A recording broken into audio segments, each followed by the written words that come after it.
dengan lipit hadap belakang menggunakan bukan resleting. Langkah pertama adalah kita menjahit kupnatnya dulu, menjahit kupnat depan dan belakang. Ya, ini bahannya sudah saya siapkan, sudah ada tandanya, jadi langsung kita jahit sesuai dengan tandanya.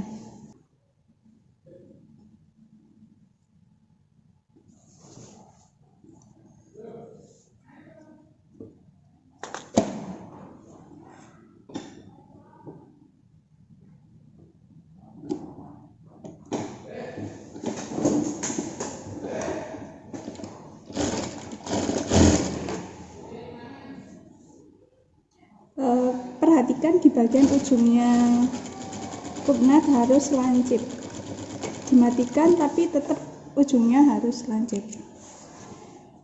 Nah, seperti ini.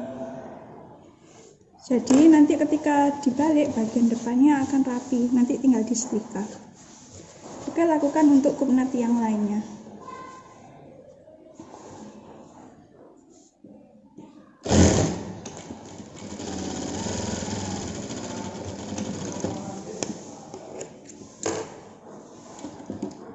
Oke, bagian kupnatnya sudah selesai, muka dan belakang. Maka langkah selanjutnya adalah menjahit bagian lipit. Nah, karena lipitnya tumpuk dua, maka dijahit dulu bagian lipit yang pertama, kemudian disetrika. Kenapa kok satu-satu, tidak langsung dijahit? Karena nanti akan mempengaruhi hasilnya. Kalau dijahit langsung, biasanya letak lipitnya atau hasil lipitnya kurang maksimal.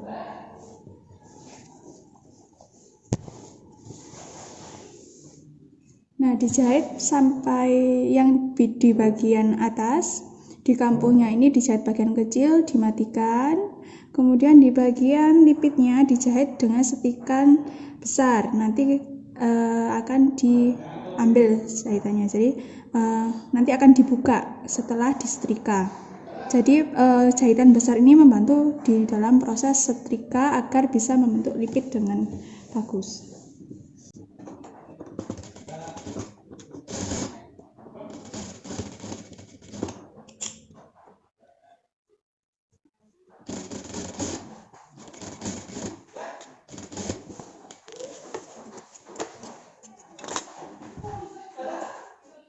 Langkah berikutnya adalah pressing bagian lipit yang pertama tadi. Jadi buat bagian lipatan tengahnya dulu, jangan lupa di pressing.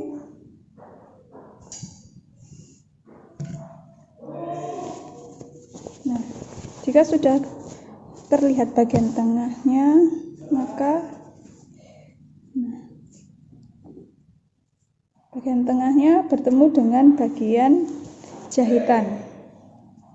Nah, bisa dilihat di sini, kita paskan tengahnya dengan bagian jahitan. Jika kesulitan menata, kalian boleh menjelujur dahulu atau memberikan jarum pentul. Nah, pastikan di bagian bawah tidak terlipat.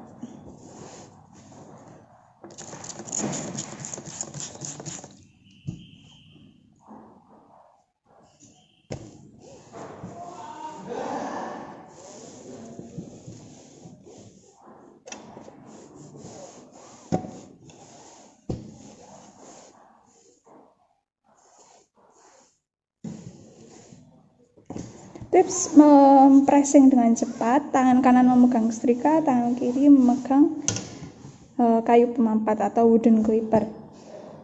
Jadi fungsinya adalah agar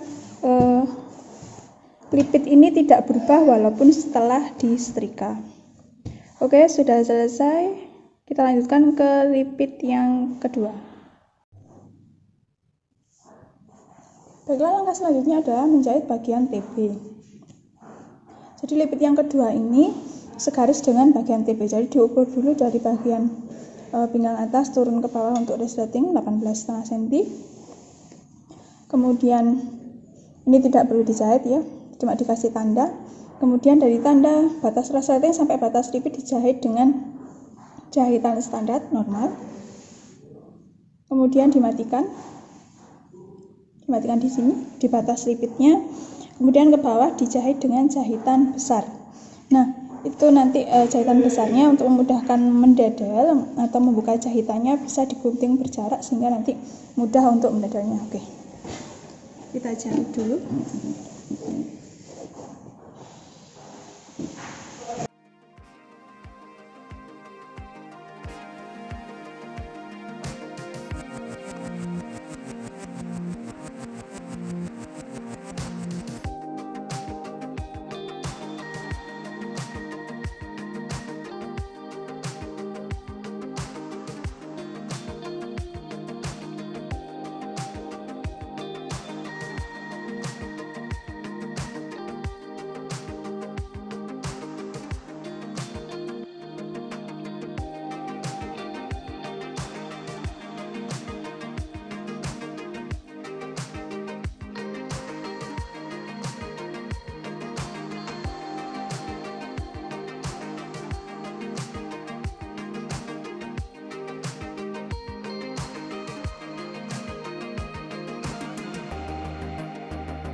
Oke, tata lipitnya ya. Pastikan jahitan pertama bertemu dengan jahitan lipit yang kedua. Lihat juga di bagian atas. Jika perlu bantu dengan smart dengan jarum pentul.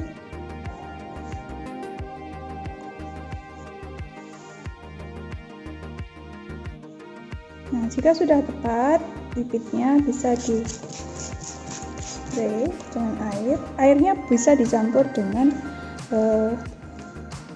air dengan obat whisker ya, secukupnya saja, tidak perlu full obat whisker. Fungsinya apa? Agar lipitnya tidak berubah walaupun dicuci.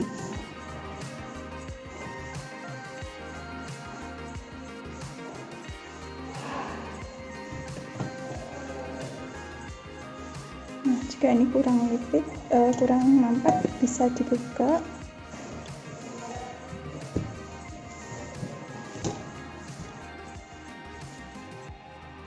Satunya juga.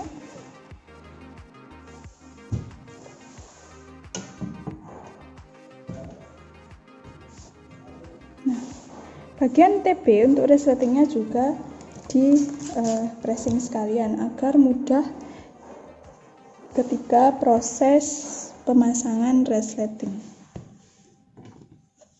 Pas di tandanya,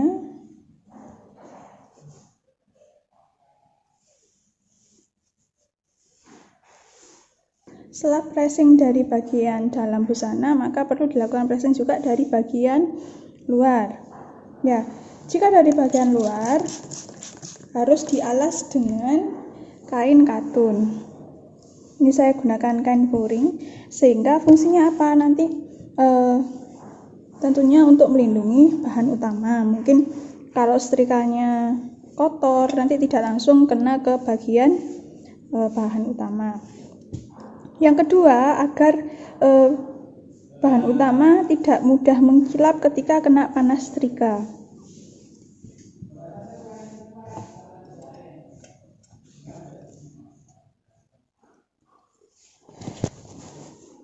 Lakukan juga untuk kupnatnya.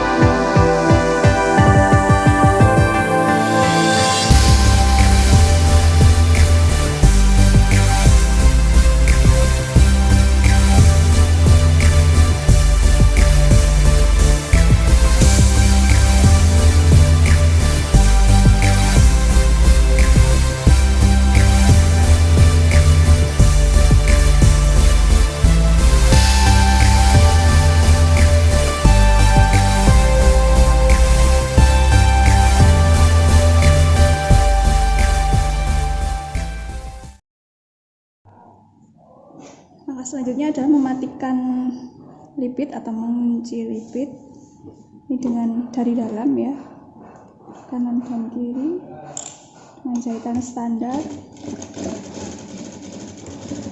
Jangan sampai melewati jahitan TB.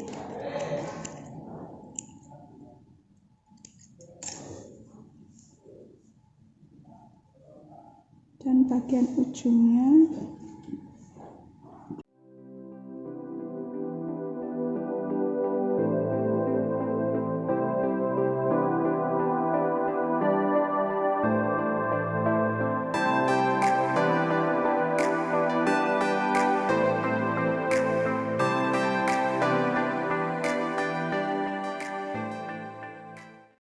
kalau dikunci dari dalam sudah, kemudian kunci dari luar dengan jahitan segitiga.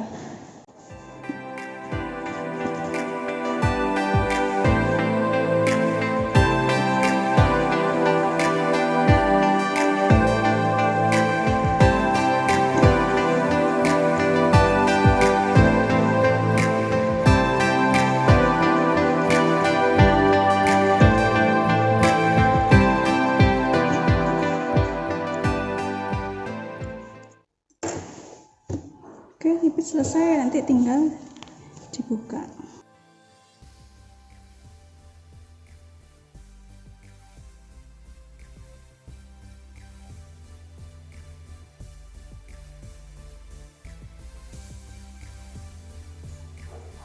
Nah, jika jahitan besar ini digunting-gunting, maka ketika membuka jahitannya lebih mudah.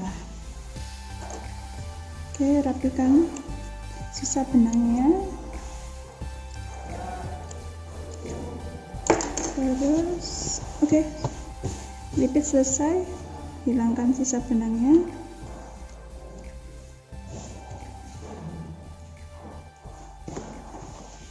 Oke, lipit hadap selesai.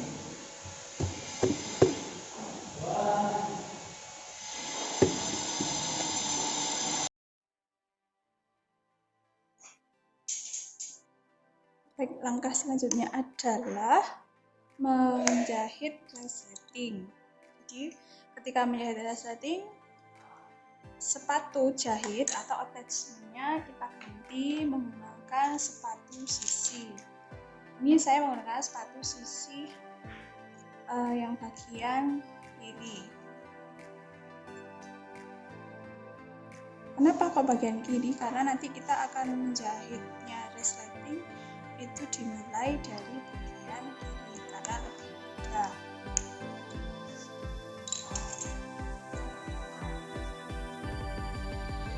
Oke, kita siapkan resletingnya 17,5 cm. Tadi tempatnya resleting sudah kita siapkan di belakang TB, panjangnya 18 cm.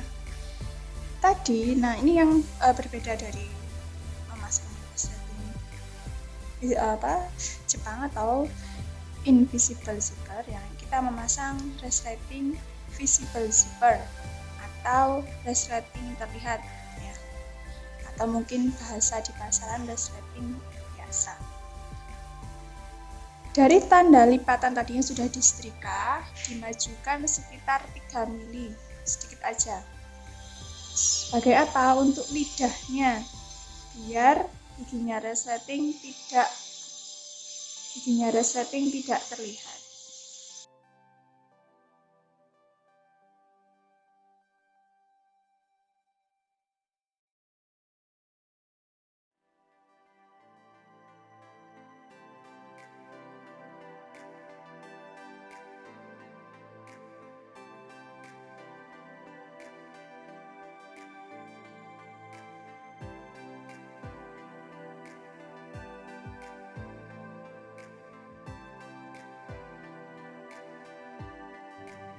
Nah, setelah dimajukan 3 mili dari bagian TB, dipasang di bagian resleting, beri jarum pentul, kemudian juga lakukan yang sama di bagian, kita tata yang sebelah bagian kanan, sebelah kanan ya. Sebelah kanan ini harus kembali ya, ini kan lipatannya tadi sesuai dengan garis tanda TB. Nah, ini harus berhimpit di lipatan yang tadi, lipatan awal, bukan yang maju 3 mili. Jadi istilahnya numpang atau bertindih, menindih yang bagian kiri. Beri pentul juga.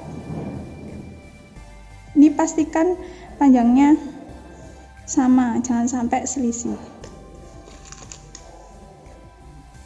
Jika kamu kesulitan jika hanya menggunakan jarum pentul, maka boleh dijelujur dulu. Nah, lebar top stitchingnya atau lebar tindasannya resleting ini maksimal adalah 1 cm, jangan sampai lebih dari 1 cm. Oke, dijahit dengan sepatu resleting atau sepatu sisi.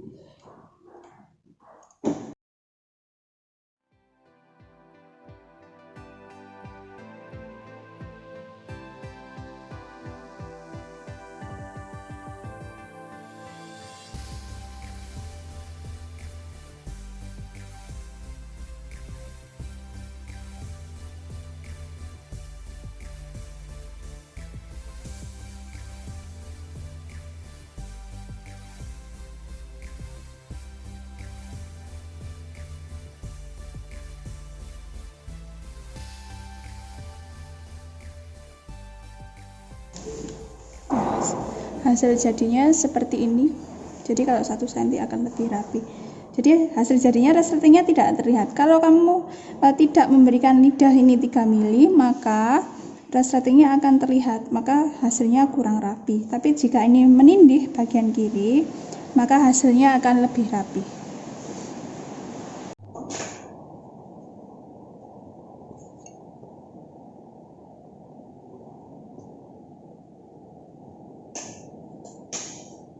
Oke, menjahit bagian saku. Ya, kita jahit dulu bagian kantong sakunya dulu. Di sini kalau kainnya cukup boleh lipatan. Jika tidak, ini nanti boleh jahitan atau ada kampuhnya. Jadi dijahit dulu bagian pertama, bagian bawahnya, tapi tidak sampai ke ujung. Ya, kira-kira dari batas kampus sisi ini sekitar 4 cm.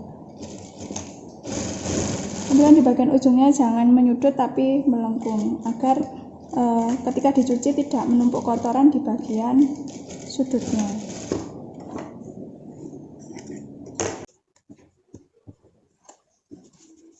Kemudian dibalik. Nah, karena kita tadi menjahitnya dari bagian buruk ketemu bagian buruk, kenapa? Karena nanti ketika saku dibuka, yang terlihat adalah bagian baik. Nah, jadi bagian baiknya malah yang di dalam. Kalau untuk bagian sakunya kita pakai bahan utama saja, karena bahan utamanya tidak terlalu tebal. Tapi jika bahan utamanya tebal, bisa menggunakan kain furing. Oke, pastikan ini sama, kemudian dijahit tindas di bagian tepinya. Fungsinya biar ukuran kantong sakunya sama atau simetris, jadi tidak selisih. Oke, jadi langkah selanjutnya adalah memasang kantong pada rok. Jadi pastikan sebelum membuat pola kantong itu sisinya harus sama dengan sisi bahan utama, sehingga ketika dipasang hasilnya juga sama. Kemudian semat dengan jarum pentul.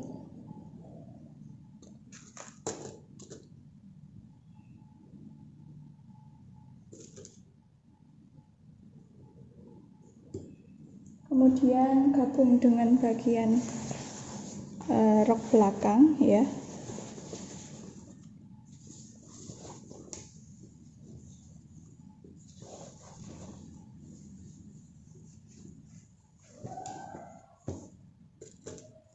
Oke, di sini saya sudah kasih tanda sebelumnya di bagian sisinya, bahwa tandanya saku itu adalah dari pinggang turun 4, kemudian lubangnya saku boleh 12 atau 13, tergantung besarnya tangan. Ini dipaskan. dari bagian atas dulu. Jika kampuhnya atau tanda radernya tidak terlihat, boleh dibantu dengan tanda kapur jahit.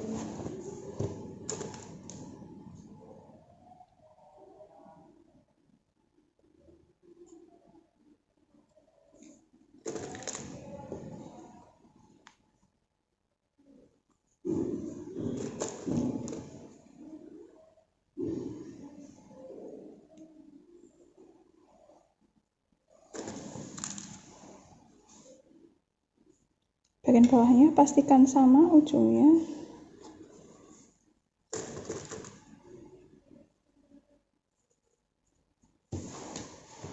Oke, seperti ini. Ketika dibentul, pastikan tandanya. Oke, kemudian sampai batas, dari pinggang sampai batas saku dijahit dengan jahitan standar.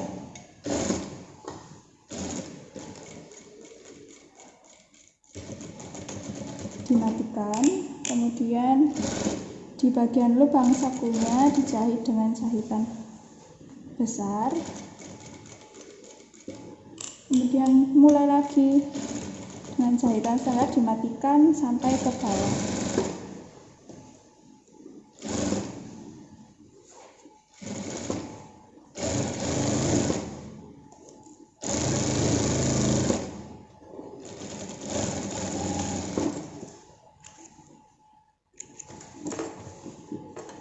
Oke, jahitan besarnya tadi untuk lubang sakunya digunting-gunting.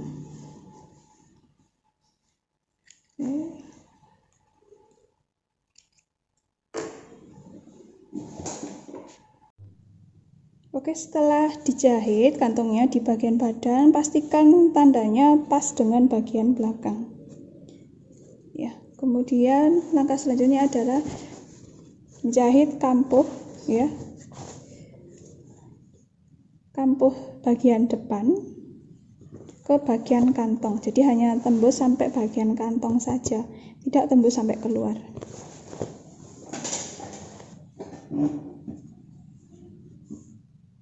Fungsinya apa? Biar kampuhnya tidak terlihat keluar.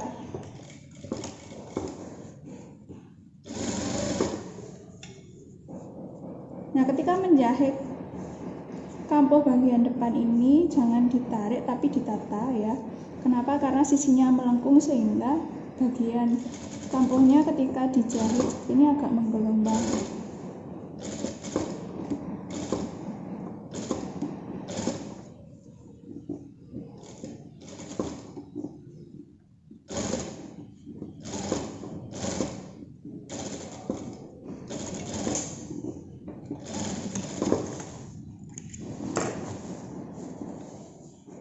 Setelah itu dibuka, ini dari bagian luar, ya, dari bagian luar dijahit di mulut sakunya.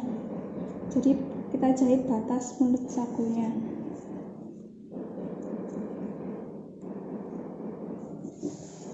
Lebar jahitannya 1 sepatu saja cukup.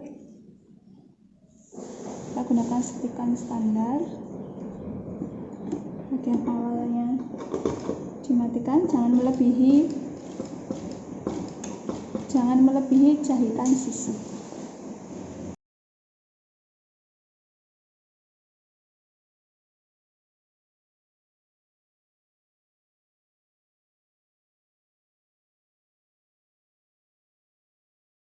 Sudah.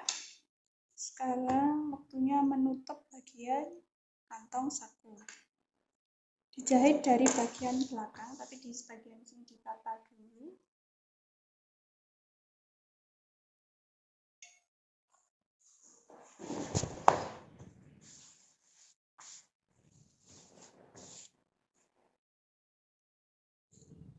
Nah, menjahitnya harus rata di bawahnya. Nah, ini kan terlihat tebal, ya. Di bawahnya jahitan sisi yang pertama. Jadi jangan sampai melewati jahitan sisi atau naik, ya. Kita jahit dengan jahitan standar.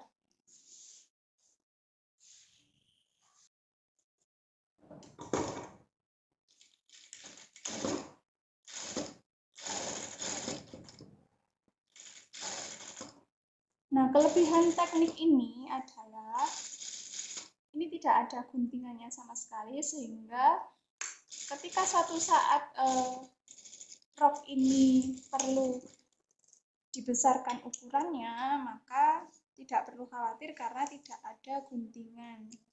Jadi hanya mendedel bagian bagian kantongnya aja, kemudian bisa dibesarkan sesuai keinginan. Nah, untuk penyelesaian kampuhnya ini bisa dilipat ke dalam, kemudian dijahit tindas, ataupun mau diobras. Tapi yang lebih gampang, lebih mudah, tidak perlu mengobras lagi adalah ya dijahit tindas seperti ini.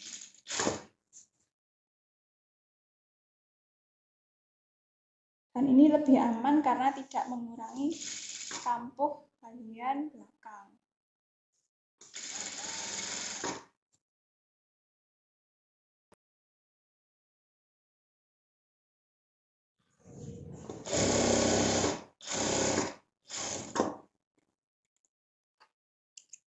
Oke, sisa lubang di kantong bagian bawah ditutup.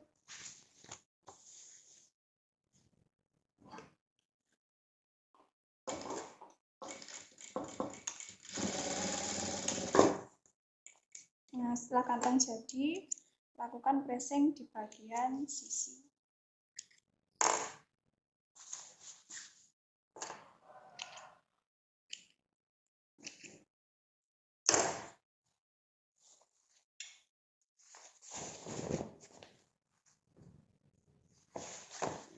Nah, ini hasil jadinya saku.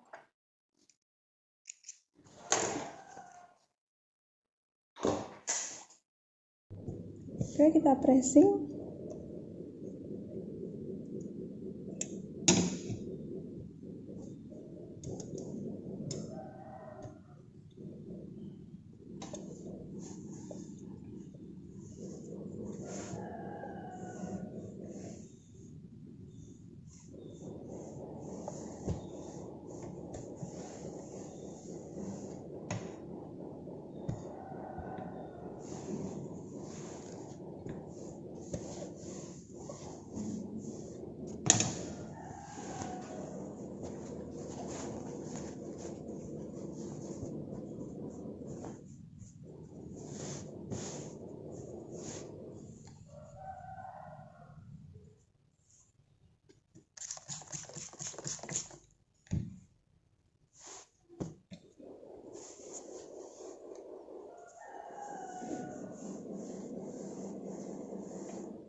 Langkah selanjutnya adalah setelah saku jadi, ini bagian di pinggangnya bisa dikunci atau diberikan pintul.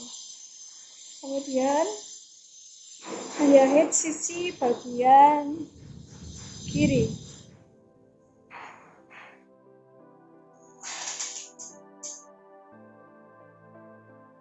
Pastikan tandanya pas, seperti biasa. Setelah dijahit nanti langsung dipressing.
Oke, karena kita sekalian pressingnya,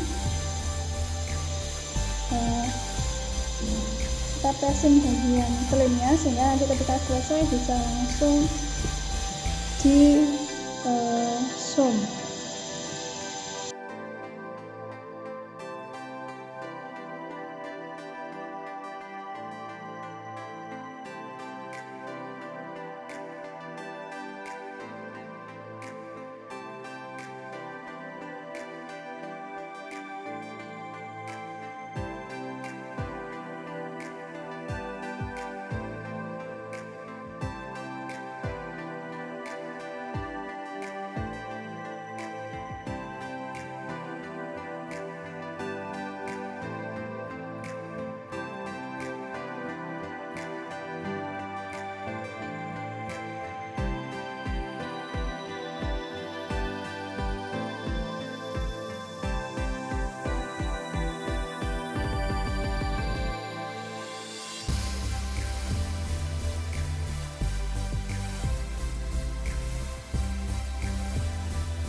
Oke, jika sudah selesai kita ukur lingkar pinggangnya berapa untuk menentukan panjangnya kain keras.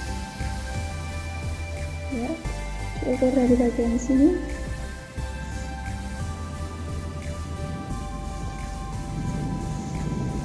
Ukurnya pas di tanda kampur. Ini saya kasih kampur 1 cm kemarin. Saya batas ini adalah 74. Maka saya akan menggunting kain keras dengan panjang 74